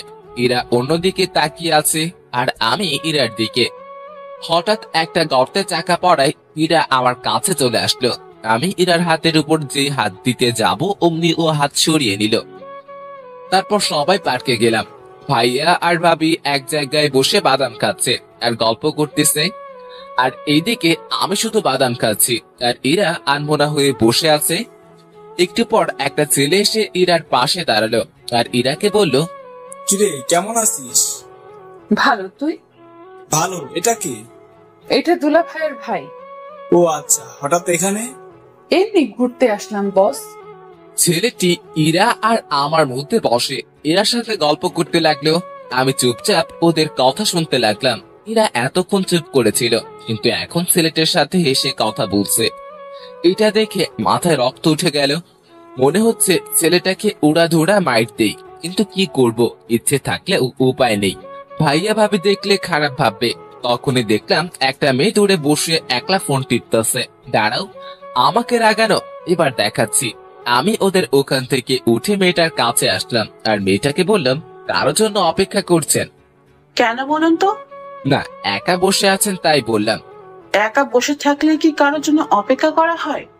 আসলে সেটা না, কিন্তু এখানে তো কেউ একা আসে না, তাই বললাম আর কি। ও, তাহলে আপনিও একা আসেননি? একা আসেনি সেটা ঠিক, কিন্তু একাই আছি। আপনার কথা ঠিক বুঝলাম না। অত বুঝে কি হবে বলেন তো? আমি ইমন। আমি নিশি। আমার কথার উত্তরটা কিন্তু পেলাম না। কোনটা? এই যে কারোর জন্য অপেক্ষা করছেন কিনা। না, তেমন কেউ নেই। ও, আপনার কেউ আছে? জি আছে। কে সে? ওই যে দেখছেন একটা ছেলের পাশে একটা মেয়ে বসে আছে, ওইটা। মানে আপনার গার্লফ্রেন্ড আরেকজনের সাথে বসে কথা বলছে আর আপনি এখানে বসে আছেন? ব্যাপারটা ঠিক হজম হলো না। সে অনেক কাহিনী, অন্য একদিন বলবো। ফ্রেন্ডস। ফ্রেন্ডস। আমি নিশির সাথে গল্প করতে লাগলাম। এদিকে ইরা রিয়াদ, ইরার ফ্রেন্ড, এর সাথে কথা বলা বাদ দিয়ে আমার এর দিকে তাকিয়ে আছে। তখন রিয়াদ বলল, কি রে, কি হলো? ওইদিকে কি দেখিস? কিছু না। তোর কি হয়েছে বলতো? কিছু হয়নি, তুই যা, আমি পরে কথা বলবো। এখন আমার ভালো লাগছে না। রিয়াদ চলে গেল। এরা ইমনকে কষ্ট দিতে গিয়ে এখন নিজেই কষ্ট পাচ্ছে। ইমনকে ওই মেয়েটার সাথে হেসে হেসে কথা বলতে দেখে ইরার আর সহ্য হলো না। সে তার আপুর কাছে গেল। তখন তার আপু বলল, কিরে তুই এখানে, ইমন কই? আছে, চল বাসায় যাব। এখনই একটু পর যাই, তুই বস এখানে। বলছি না বাসায় যাব, তাড়াতাড়ি উঠ। দুলাভাই উঠেন তো। আচ্ছা, ইরা যখন বলেছে চলো চলে যাই, কিন্তু ইমন কই? আপনারা দাঁড়ান, আমি ডেকে আনছি। ইরা ইমনের কাছে আসলো। কথা বলা শেষ হলে চলুন, বাসায় যাব। আচ্ছা চলো। আমি নিশিকে পরে চলে আসলাম। আসার সময় অবশ্য ওর নাম্বারটা নিয়ে এসেছি। বাসায় আসলাম। আসার সময় অবশ্য ইরার মুখটা দেখার মতো ছিল। মাঝে মাঝে আমার দিকে রাগি লুকে তাকাচ্ছিল, মনে হচ্ছে চোখ দুটো দিয়ে খেয়ে ফেলবে। বাসায় এসে ফ্রেশ হয়ে নিচে গেলাম। সবাই একসাথে খাওয়া দাওয়া করলাম। ইরাও ছিল সাথে। রাতে ঘুম আসছিল না, তাই ছাদে গিয়ে দাঁড়ালাম। পকেট থেকে একটা সিগারেট বের করলাম আর রাতের আবহাওয়াটা উপভোগ করতে লাগলাম। সিগারেট খাওয়ার আমার নেশা না, দিনে একটা দুইটা আর না খেলেই নাই। হঠাৎ একটু পর কারো পায়ের আওয়াজ পেলাম। সিগারেটটা লুকিয়ে ফেললাম। ইরা ছাদে উঠলো। সিগারেটটা দূরে ফেলে দিতে চাইলাম, কিন্তু দিলাম না। দেখিও কি করে। ইরা ছাদের এক কোণে চলে গেল। আমি ওখানে দাঁড়িয়ে সিগারেট খেতে লাগলাম। তখন ইরা বলল, এটা কি আপনার বাসা যে এখানে সিগারেট খাচ্ছেন? না, কেন? এখানে সিগারেট খাওয়া বারণ নাকি? হ্যাঁ বারণ। আর এই ছাদে যার তার আশাও এলাও না। এক্ষুনি নেমে যান। তাহলে আমি যার তার মধ্যে পড়ি? হ্যাঁ, আমার তো সেটাই মনে হয়। ও ভালো তো, কথায় ভালো বিষ টালতে শিখে গেছো। যাই হোক, আমি নেমে যাচ্ছি। কথাটা বলে নিচে চলে আসলাম। ইরাদের বাসার পাশে একটা চায়ের দোকান আছে। ভাবিকে বলে ওখানে গেলাম। গিয়ে একটা সিগারেট কিনে খেতে লাগলাম। ইরা ছাদ থেকে আমার দিকে তাকিয়ে আছে। অন্ধকারে ওকে দেখতে না পেলেও চাঁদের আলোয় ওর ছায়াটা ঠিকই দেখা যাচ্ছে। সিগারেটের ধোঁয়ায় ইরার দেওয়া বিষগুলোকে মন থেকে বের করার চেষ্টা করতে লাগলাম। কিছুক্ষণ পর বাসায় ঢুকলাম। ভিতরে ঢুকে দেখি ইরা দাঁড়িয়ে আছে। ওর মুখোমুখি না হয়ে রুমে চলে গেলাম। গিয়ে শুয়ে পড়লাম। কোনোভাবেই হার মানতে চলবে না, পুরো চেষ্টা করতে হবে। কোনো মতেই আমি ইরাকে আমার জীবন থেকে আলাদা হতে দিব না। এসব ভাবতে ভাবতে ঘুমিয়ে পড়লাম। সকালে ঘুম থেকে উঠে ফ্রেশ হয়ে নিচে গেলাম। ভাইয়া নাস্তা করছে, পাশে সিনথিয়া আর ইরাও আছে। আমি গিয়ে সিনথির পাশে বসলাম। আমি আমার মতো খেতে লাগলাম। এরই মধ্যে সিনথি আমার কানের কাছে আসলো আর বলল, ভাইয়া আপনি আর আমি আজ ঘুরতে যাব। পাশ থেকে কথাটা হয়তো ইরা শুনতে পেল। ইরা সিনথির দিকে রাগি লুকে তাকালো। ওর চোখ দেখে সিনথির যায় যায় অবস্থা। তখন ইরা সিনথিকে বলল, এত কথা কিসের? খাওয়ার সময় যা, উপরে যা। তখন ইরাকে ভাবি বলল, আরে ওকে খেতে দে আগে।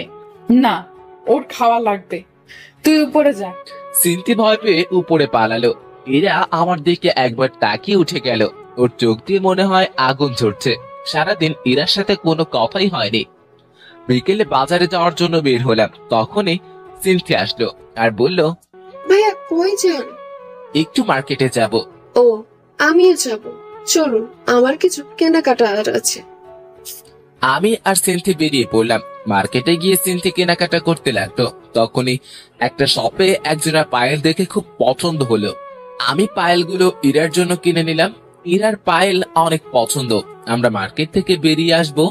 তখনই দেখলাম ইরা মার্কেটের ভিতরে যাচ্ছে। ভাবলাম এখনই পায়েলগুলো ওকে পরিয়ে দেই, তাই ওকে ডাকতে লাগলাম। কিন্তু ও না শোনার ভান করে চলে যেতে লাগলো। আমি দৌড়ে গিয়ে ওর হাতটা ধরলাম। কি হলো, এতক্ষণ ধরে ডাকছি, শুনতে পাচ্ছ না? জানোয়ার, রাস্তাঘাটে মেয়েদের দেখলে হাত ধরার ইচ্ছে হয়। কুত্তা, বাবা মা শিক্ষা দেয়নি? তোর মতো ছেলেদের জন্মের ঠিক নেই, সেই জন্য তোরা এমন করিস। আরেকদিন যদি দেখি তাহলে বুঝতে পারবি। কথাগুলো বলে ইরা চলে গেল। আমি ওখানে ঠাই দাঁড়িয়ে রইলাম। আশেপাশে সব মানুষ সবাই আমার দিকে তাকিয়ে রয়েছে। অজান্তে চোখ দিয়ে পানি পড়তে লাগলো। ইরা এমনটা করতে পারলো, হয়তো ভুলটা আমারই। কিন্তু আমার বাবা মা নিয়ে না বললেই পারতো। আজ বুঝে গেলাম ওর মনে আমি আর নেই। হঠাৎ করে কাঁধো কারের হাতে স্পর্শ পেলাম। তাড়াতাড়ি করে নিজের চোখের জল মুছে ফেললাম। তাকিয়ে দেখি সিন্তি। ভাইয়া, আপু তোমার সাথে এমন করলো কেন? আমি ভাবতেও পারিনি আপু এমন করবে। তুমি তো খারাপ কিছু করনি। আরে বাদ দাও তো, আমি কিছু মনে করিনি। সেটা তোমার চোখ দেখেই বুঝতে পারছি। আমি আপুর ব্যাপারে অনেক লজ্জিত। আমি আপুর হয়ে তোমার কাছে ক্ষমা চাইছি। আরে কি বলছো? তুমি কেন ক্ষমা চাইতেছো? তুমি তো কিছু করনি। সব দোষ আসলে আমার ভাগ্যের। বুঝলাম না। আসলে কি জানো, মানুষ যখন কাছে কিছু পায় তার মর্যাদা দিতে পারে না, আর যখন সেটা চলে যায় তখন সেটা তার কাছে অনেকটা দামি হয়ে যায়। আর কিছু সময় উপর থেকে সেটা লেখা থাকে না। আমার ক্ষেত্রে হয়তো উপরওয়ালার মর্জি। কারোর মনে জায়গা করে নিতে উপরওয়ালার মর্জি থাকা লাগে নাকি? হয়তো বা না, কিন্তু সম্পর্কটা একটা পরিণতি পেতে গেলে, একটা হ্যাপি এন্ডিং এর জন্য তার আদেশ থাকা লাগে। তার ইচ্ছে না থাকলে রাস্তা একসাথে আসলেও ঠিকানাটা আলাদা হয়ে যাবেই। তোমার কথা কিছুই বুঝতে পারলাম না। একদিন বুঝতে পারবা। চলো বাসায় যাই। চলো। বাসায় আসলাম। ভাবি আমাদের কাছে আসলো আর আমাকে বলল, কিরে তোর গালে কিসের দাগ? তখন ভাবিকে সিনথি বলল, জানো আপু, ইরা আপু না। কথাটা বলার আগেই আমি সিনথিকে থামিয়ে দিলাম। কিছু না ভাবি, গালে একটা মশা বসেছিল, ওটাকে মারতে গিয়ে দাগ পড়ে গেছে। ভাবি আমার দিকে তাকালো। যা উপরে গিয়ে ফ্রেশ হয়ে নে। উপরে এসে শুয়ে পড়লাম। কি এমন ভুল করেছিলাম যে ইরা আমার সাথে এমনটা করলো? ভেবেছিলাম ওর অভিমানের জন্য হয়তো এমনটা করতেছে, কিন্তু এখন বুঝতে পারছি ইরা আর আমাকে ওর জীবনে চায় না। তাহলে ওর ইচ্ছেটাই থাক। নীরবে কেঁদেই চলেছে। কেন জানি না নিজেকে খুব একা লাগছে। মনে হচ্ছে জীবন থেকে কিছু একটা চিরদিনের মতো হারিয়ে গেল। শত চেষ্টায়ও তাকে আটকে রাখতে পারলাম না। চারিদিকটা কেমন যেন অন্ধকার হয়ে আসছে। চোখের পাতাগুলো জলে ভিজে গেছে। ভালোবাসা আমার সাথী না হলেও কষ্টগুলো আজ আমার সাথে ঠিকই আছে। ভালোবাসার সবচেয়ে বড় পাওনাটা হয়তো পেয়ে গেলাম। নিজেকে শেষ করে দেওয়ার ইচ্ছে করছে, কিন্তু সেটা করলে আম্মু আব্বু ভাইয়া ভাবিকে ধোকা দেওয়া হবে। তাই এই যন্ত্রণা নিয়েই সারা জীবন হয়তো কাটিয়ে দিতে হবে। সারা রাত কেঁদেই গেলাম। বাইরে খেয়ে এসেছি বলে ভাবি আর ডাকেনি। জ্যোৎস্না রাতে জানালার পাশে বসে আছি। তাদের আলোয় কেমন যেন একটা মায়া আছে। আজ বুঝলাম কেন জ্যোৎস্না রাতে চাঁদ সবার পছন্দ। রাতের একলা সময় পুরনো কথাগুলো মনে করিয়ে দেয়, তা ভালো হোক বা খারাপ। রাতের আকাশ কখনো কাউকে একা রাখে না, সাথে রেখে দেয় কিছু কষ্টদায়ক পুরনো স্মৃতি। সারা রাত ঘুমাতে পারলাম না। সকালে ফ্রেশ হয়ে নিচে গেলাম। চোখের নিচে কালো দাগ পড়ে গেছে। মাথাটা কেমন যেন ঝিনঝিন করছে। ভাবির সাথে কথা বলে বাইরে চলে আসলাম। বাইরে এসে চায়ের দোকানের দিকে যেতে লাগলাম। হঠাৎ কি যেন মনে হলো, পিছনে তাকিয়ে দেখি ইরা আসছে। আমি কিছু না বলে এক দোকান থেকে এক প্যাকেট সিগারেট কিনে একটা সিগারেট ধরিয়ে পার্কের দিকে গেলাম। একটু পর ইরা ওর কিছু বান্ধবীর সাথে পার্কে এলো। আমি ওকে দেখে মাথা নিচু করে রইলাম আর নীরবে সিগারেট খেতে লাগলাম। হঠাৎ করে চোখ দিয়ে জল পড়তে লাগলো। তাড়াতাড়ি জল মুছে বড় একটা নিঃশ্বাস নিলাম। তারপর আরেকটা সিগারেট ধরালাম। এদিকে ইরা ইমনকে সিগারেট কেনা দেখে ওর পিছনে আসে, সাথে কিছু ফ্রেন্ডকেও নিয়ে আসে, যাতে ইমন বুঝতে না পারে। ইরা ইমনের দিকে এক দৃষ্টিতে তাকিয়ে আছে। কালকের ঘটনাটার জন্য ইরাও সারা রাত ঘুমাতে পারেনি। সারা রাত ইমনের জন্য কেঁদেছে। কালকে যে ওর সাথে এমন ব্যবহার করলাম, আজ আমার জন্যই ও কষ্ট পাচ্ছে। সব আমার জন্য। কোন মুখে ওর কাছে যাব? এসব কথা ভাবতে ভাবতেই ইরা কেঁদেই ফেলল। তখন ইরার ফ্রেন্ডস বলল, কে রে, কাঁদছিস কেন? ইরা কেঁদেই চলেছে। আরে বলবি তো। ইরা আর ওই জায়গায় না থেকে বাসায় চলে আসে। বাসায় এসে দরজা বন্ধ করে কাঁদতে থাকে। তখন ইমন একটু পর সামনে তাকিয়ে দেখে ইরা নেই। সারাদিন পর বিকেলে বাসায় যায়। ভাবি অনেকবার ফোন দিয়েছে, কিন্তু ফোন ধরেনি। বিকেলের দিকে বাসায় গিয়ে দেখি ভাবি বসে আছে। ভাবি আমাকে দেখে বলল, কই ছিলি? বাইরে। কি হয়েছে তোর বলতো? কাল বাজার থেকে আসার পর থেকে কেমন যেন হয়ে গেছিস। কিছু হয়নি। উপরে যা, তোর সাথে আমি একটু পর কথা বলছি। আমি রুমে এসে শুয়ে পড়লাম। মাথাটা খুব ব্যথা করছে। একটু পর ভাবি আসলো আর বলল, তুই সিগারেট খাস? আমি চুপ হয়ে গেলাম। আমি নিজে তোর শরীর থেকে সিগারেটের গন্ধ পেয়ে, কি হলো বলছিস না কেন? আমি চুপচাপ করে রইলাম। আর যেন কোনোদিন সিগারেট খাওয়া না দেখে। তারপর ভাবি আমার কাছে আসলো, আমার মাথায় হাত বুলিয়ে দিতে লাগলো আর বলল, এরা কি বলেছে তোকে? কিছুই বলেনি। তুই বলবি না জানি আমি। ভাবি সিনথিকে ডাক দিল। একটু পর সিনথি রুমে আসলো আর সিনথিকে বলল, কাল মার্কেটে কি হয়েছিল? কই কিছু হয়নি তো আপু। আরেকবার মিথ্যা কথা বললে থাপ্পড় মেলে গাল ফাটিয়ে দিব, বজ্জাত মেয়ে। ভাবির ধমকে সিনথি কেঁদে দেয়। কান্না করা বন্ধ কর। ভাবির ধমকে সিনথি চুপ হয়ে যায়, কিন্তু চোখ দিয়ে জল পড়ে যাচ্ছে। এখন বল কাল কি হয়েছে? একটাও যদি মিথ্যা কথা বলছিস তাহলে আজ তোর একদিন কি আমার একদিন। সিনথি সব কথা ভাবিকে বলে দেয়। ভাবি রেগে আগুন হয়ে যায়। আমার হাত ধরে ইরার রুমে নিয়ে যেতে লাগলো। ভাবি আমার কথাটা শুনো, ইরার কোনো দোষ নেই, আমি ওর হাত ধরেছিলাম। তাতে কি হয়েছে? এর আগে মনে হয় তুই ওর হাত ধরিসনি, আর হাত ধরেছিস বলে তোকে মারবে, বাবা মা তুলে গালি দিবে। ভাবি আমার কথাটা তো শোনো একবার। একদম চুপ করে থাকবে। ভাবির এমন রূপ কোনোদিন দেখিনি। ভাবি রেগে একদম আগুন হয়ে আছে। ভাবি আমাকে ইরার রুমে নিয়ে গেল। ইরা জানালার পাশে দাঁড়িয়ে আছে। তখন ভাবি ইরাকে বলল, তুই কাল ইমনকে কেন মেরেছিস? ও কোন সাহসে আমায় হাত ধরেছিল? চুপ। তোকে নিজের বোন বলতে ঘৃণা করছে। তুই জানিস ইমন তোকে কতটা ভালোবাসে, তাও তুই ওকে অপমান করলি, ওর বাবা মা নিয়ে গালি দিলি। ওর বাবা মা এখন আমারও বাবা মা। তুই এতটা নীচ হয়ে গেছিস জানতাম না। ইরা নীরবে কান্না করে যাচ্ছে। আজ থেকে তোর সাথে আমার কোনো সম্পর্ক নেই। আমারই ভুল। আমি কেন ইমনকে এখানে আনতে গেলাম? কালকে আমরা এখান থেকে চলে যাব। তারপর আর ও কোন দিন এই বাসায় আসবো না। ইরা কোনো কথাই বলছে না, শুধু কান্না করছে। তখন ভাবি ইমনকে বলল, ইমন ভাই আমার, মাফ করে দে আমায়। আমার বোন এমনটা করবে আমি ভাবতে পারিনি। আমি ওর হয়ে তোর কাছে মাপ চাইছি।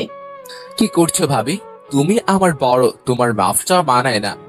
ভাবি ওখান থেকে চলে গেল। আমি ইরার দিকে একবার তাকালাম।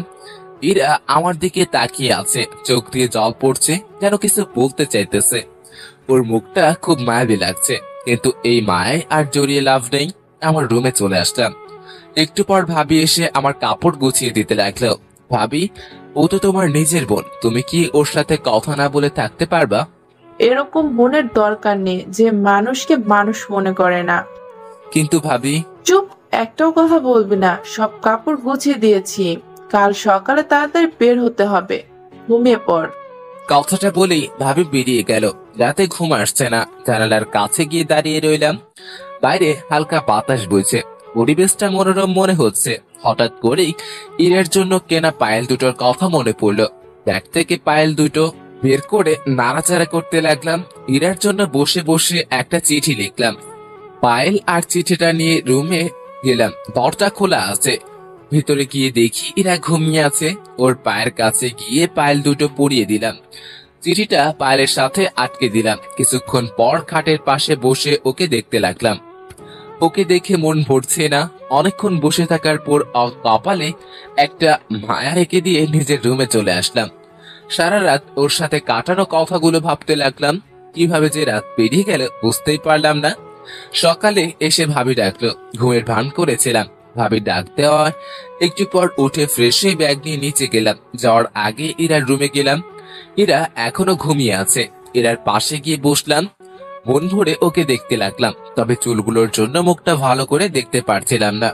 চুলগুলো আলতো করে সরিয়ে দিলাম। তারপর ওর কপালে একটা ভালোবাসার পরশ এঁকে দিলাম। তখন ইরা নড়ে উঠল। পায়ের মধ্যে পায়েলের সাথে চিঠিটা দেখলাম। বুক বড় নিঃশ্বাস নিয়ে চলে আসলাম। নাস্তা করে বেরিয়ে পড়লাম। এদিকে ইরা ঘুম থেকে উঠে দেখে পায়ে পায়েল, আর পায়েলের ভিতরে একটা চিঠি, আর চিঠিটা খুব খুলে পড়তে লাগলো। ইরা, কি বলবো ভেবে পারছি না। আজ মনটা কেমন যেন করছে, খুব একা লাগছে। তোমার থেকে দূরে চলে যেতে হবে কোনোদিন ভাবিনি। সবটাই আমার ভুল। আমি হয়তো তোমার যোগ্য নাই, তাই হয়তো এমনটা হলো। সেদিন তোমার কথাগুলো কথা না, মিশ ছিল, যেগুলো আমার মনটাকে ক্ষত বিক্ষত করে দিয়েছে। তোমাকে ভালোবাসার আমার কাছে কোনো কারণ ছিল না, আর ভুলে যাওয়ারও কোনো কারণ নেই। তাই তোমাকে কোনো দিনও ভুলতে পারবো না। কিন্তু তুমি আমার থেকে ভালো কাউকে পেলে হয়তো আমাকে বলে যাবে, আর আমাকে দেখে যেন পুরো কথা যাতে না মনে পড়ে। তাই আর তোমার সামনে কোনোদিন আর আমার ভালোবাসা নিয়ে আসবো না, সেটা নিয়ে চিন্তা করো না। ফাইলগুলো দেওয়ার জন্যই সেদিন তোমার হাতটা ধরেছিলাম, আর সেদিন বুঝতে পেরেছিলাম তোমার হাত ধরার ক্ষমতা আমার কোনোদিন হবে না। ফাইলগুলো তোমার জন্য কিনেছিলাম, তাই রেখে দিলে খুব খুশি হব। ভেবে নিও তোমার কাছে এইটা আমার শেষ চাওয়া। ভালো থেকো। আর আমার জন্য তোমার আর ভাবির সম্পর্কটা খারাপ হলো, তার জন্য আমি অনেক দুঃখিত। আশা করি আমার থেকে ভালো কাউকে নিজের জীবনে পাবে, যে আমার মতো জানোয়ার হবে না। ইতি ইমন। ইরা চিঠিটা নিয়ে বুকে জড়িয়ে ধরে কাঁদতে লাগলো। জীবনের সবচেয়ে বেশি যাকে ভালোবাসতাম সে আজ দূরে চলে গেল। কি করে বাঁচবো আমি? আমার আর বেঁচে থাকার অধিকার নেই। কেন বাঁচবো আমি? আর কার জন্যই বা বাঁচবো? আমি ভাবি আর ভাইয়া স্টেশনে বসে আছি। 30 মিনিট ধরে ট্রেন আসতে দেরি হচ্ছে। একটু পর ভাবির ফোনে একটা কল আসে। কিছুক্ষণ কথা বলার পর ভাবি চিৎকার দিয়ে ওঠে। কি হয়েছে ভাবি, কাঁদছো কেন? ইমন, এরা না সুইসাইড করার চেষ্টা করছে। কি বলছো? এরা কোথায় এখন? আম্মু ওকে হাসপাতালে নিয়ে গেছে। তাড়াতাড়ি চলো। আমরা সবাই হাসপাতালে গেলাম। অজান্তেই চোখ দিয়ে পানি বেয়ে পড়ছে। ভাবি আমার কাছে আসলো আর বলল, কাঁদিস না ভাই আমার। ভাবি, পাগলিটার কিছু হয়ে গেলে আমি যে বাঁচতে পারবো না। আমি তো ওর ভালো থাকার জন্য ওর থেকে দূরে যেতে চেয়েছিলাম, কিন্তু ও যে এমনটা করবে। ভাবি, ওর কিছু হবে না তো? কিছু হবে না, আমি ডাক্তারের সাথে কথা বলছি, ও একদম ঠিক হয়ে যাবে। আমি ওর কাছে যাব ভাবি।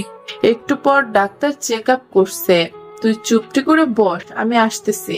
ভাবির কথা শুনে কিছুটা হলেও স্বস্তি পেলাম। কিছুক্ষণ পর ডাক্তার বের হলেন আর বলল, আপনারা পেশেন্টের সাথে দেখা করতে পারেন, কিন্তু এক এক করে।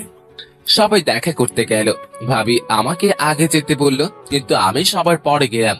এরা শুয়ে আছে। আমি ঢুকতেই আমার দিকে তাকিয়ে মুখ ঘুরিয়ে নিল। আমি ওর পাশে গিয়ে বসলাম। ওর হাতে ব্যান্ডেজ করা। দুজনে চুপচাপ। এরা অন্যদিকে মুখ ঘুরিয়ে আছে।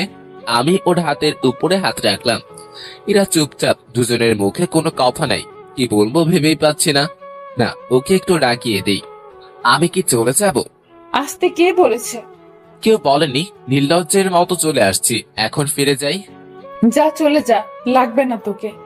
আরে চিল্লাচ্ছ কেন? যাচ্ছি তো। উঠতে যাব, তখন দেখছে ইরা ফুপিয়ে ফুপিয়ে কান্না করছে। মুখটা কি এদিকে ঘোরানো যাবে? না, যাবে না, চলে যা তুই। কারো দরকার নেই আমার। সত্যি তো, ইরা চুপ, কান্না করছে। কি হলো? ইরা আমার দিকে ঘুরলো, আমার চোখের দিকে তাকিয়ে আমাকে জড়িয়ে ধরলো, আমার বুকে মুখ গুজে কান্না করতে লাগলো। আরে এত কান্না কেউ করে কেন? চুপ কর, একদম কথা বলবি না। আরেকবার যদি আমাকে ছেড়ে যাওয়ার কথা বলিস তাহলে বুঝতে পারবি। তাহলে সেদিন বাজারে কি বললে?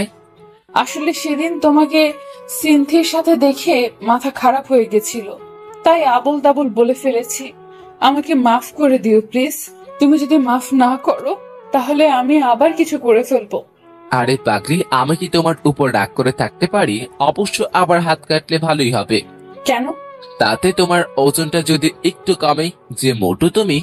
কি? আমি মোটু? বডি বুকে কামড়ে ধরলো। আরে আরে লাগছে তো, চাড়ক ছেড়ে দিল। এভাবে কেউ কামড় দেয়? ওসব বাদ দাও, এখন একটা কিস দাও তো। কি কিস? এখন না, বিয়ের পর। দিবা কিনা বলো। কেউ এসে পড়বে। তোর গুষ্টি কিলাই। বলেই ইরা আমাকে টান দিল। আমি ইরার উপর পড়ে গেলাম। ইরা ঠোঁটের সাথে নিজের ঠোঁট লাগিয়ে দিল। 3 মিনিট পর ছেড়ে দিল। দুজনেই হাঁপাতে লাগলাম। ইরা আবার ঠোঁটের সাথে ঠোঁট লাগিয়ে দিল। এভাবে 3 বার কিস করলো। শেষমেশ ওকে ধাক্কা দিয়ে নিজের থেকে ছাড়িয়ে নিলাম। ইরা মুসকি মুসকি হাসতে লাগলো। আমি হাঁপাচ্ছি। এমন বারবার কেউ কিস করে? আমি করি? এখনই দম বন্ধ হয়ে যেত। হয়েছে, ঠং বাদ দাও। আমি ইরার পাশে বসলাম। বিকেলের দিকে ইরাকে বাসায় আনা হলো। গাড়ি থেকে নামার সময় ইরা ডাক দিল, কি হলো? আমার কেমন যে লাগছে, মাথাটাও ঘুরছে, আমি হাঁটতে পারবো না। তো কি করব? কোলে করে নিয়ে যাও। কি বলছো? ভাইয়া ভাবি আছে তো? নিয়ে যাবে কিনা বল। ভাবি তখন আমার কাছে আসলো। কি হয়েছে, বাসায় চল। দেখো না আপু, আমার মাথাটা ঘুরাচ্ছে, কেমন যেন লাগছে। ওকে বলছি কোলে করে নিয়ে যেতে, কিন্তু কিছুতেই নিয়ে যাচ্ছে না। একটা মেয়ে অসুস্থ, ওকে সাহায্য করা বাদ দিয়ে কি বলছিস? যা উপরে নিয়ে যা। কথাটা বলে ভাবি হাসতে হাসতে চলে গেল।